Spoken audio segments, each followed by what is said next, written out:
আমি সুকান্ত। আজ আমি তোমাদের রায়মার্টিন প্রশ্নবিচিত্রা থেকে পঞ্চম শ্রেণীর পরিবেশের 4 নাম্বার মডেল সেটটি সলভ করে দেখাবো। Third unit test 4 number model set. তো চলো শুরু করা যাক। দেখো, 1 নাম্বার, কোন গাছ থেকে ঔষধি পাওয়া যায়? এটা হবে কালমেঘ।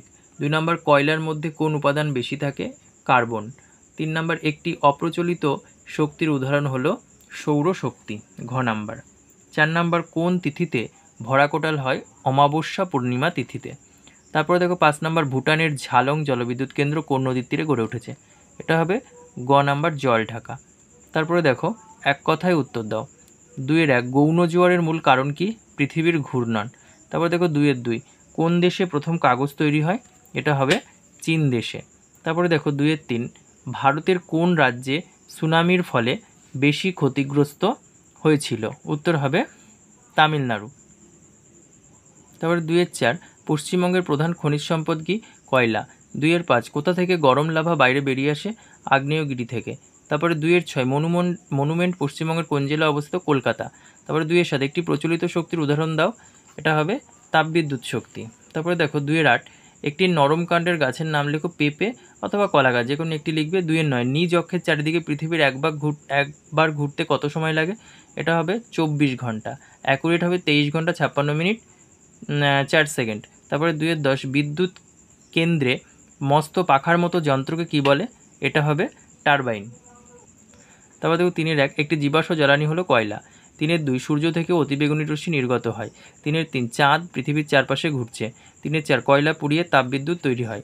3-5, আবহাওয়া বিষয়ে আগে থেকে জানানোকে বলে আবহাওয়ার পূর্বাভাস। এটা দন্তস্ব হবে, পাঠ্য বইয়ে দন্তস্ব দেওয়া আছে। আচ্ছা। 3-6, ট্রাম বিদ্যুতের সাহায্যে চলে। 3-7, পুরো চাঁদ ঢাকা পড়লে হয় পূর্ণগ্রাস চন্দ্রগ্রহণ। 3-8, নোংরা জলে সাঁতার কাটলে ত্বকের সমস্যা হয়। 3-9, গাছের পাতা ছাড়া অক্সিজেন পাওয়া যাবে না। 3-10, দাঁড় টেনে জল পিছিয়ে দিতে হয় আর নৌকা এগোতে পারে। তারপরে দেখো 4 নাম্বার, স্তম্ভ মেলাও। দেখো, ওষুধ, এটা হবে বাসক। তারপরে মশলা, এটা হবে এলাচ। জলাভূমির গাছ, এটা হবে কচুরিপানা। সোলার কুকার, এটা হবে সৌরশক্তি। তারপরে কয়লার ধোঁয়া, এটা হবে কার্বন মনোক্সাইড। তারপরে নৌকা, এটা হবে হাল। তারপরে দেখো সুনামির সৃষ্টি, এটা হবে সমুদ্রের নিচে ভূমিকম্প। শিশুদের অধিকার, এটা হবে 14 বছর বয়স অবধি পড়াশোনা করা। তারপরে দেখো সোনার গয়না, এটা হবে হলমার্ক। বায়ুশক্তি, এটা হবে অপ্রচলিত শক্তি। তারপরে দেখো 5-1, সূর্যগ্রহণের ছবি আঁকো, সংজ্ঞা লেখো। সেট 2-তে করে দেওয়া আছে। 5-2, ছবি সহ জলচক্রের বর্ণনা দাও। এটা সেট 3-তে করে দেওয়া আছে। তারপরে 6 নাম্বার, বেমানান শব্দটি বের করো।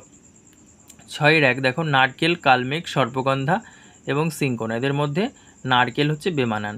6-2, শাল, পেঁপে, সেগুন, মেহগনি, এদের মধ্যে পেঁপে হচ্ছে বেমানান, কারণ পেঁপে হচ্ছে নরম গাছ আর কি, আর এগুলো সবই শক্তপোক্ত গাছ, ভালো কাঠ হয়। 6-3, কাঠ, কয়লা, পেট্রোলিয়াম, পারমাণবিক শক্তি, এদের মধ্যে পারমাণবিক শক্তি আলাদা।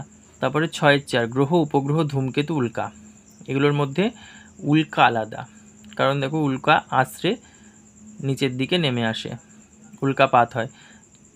6-5, পেট্রোল, ডিজেল, কেরোসিন, কয়লা, এগুলোর মধ্যে কয়লা আলাদা।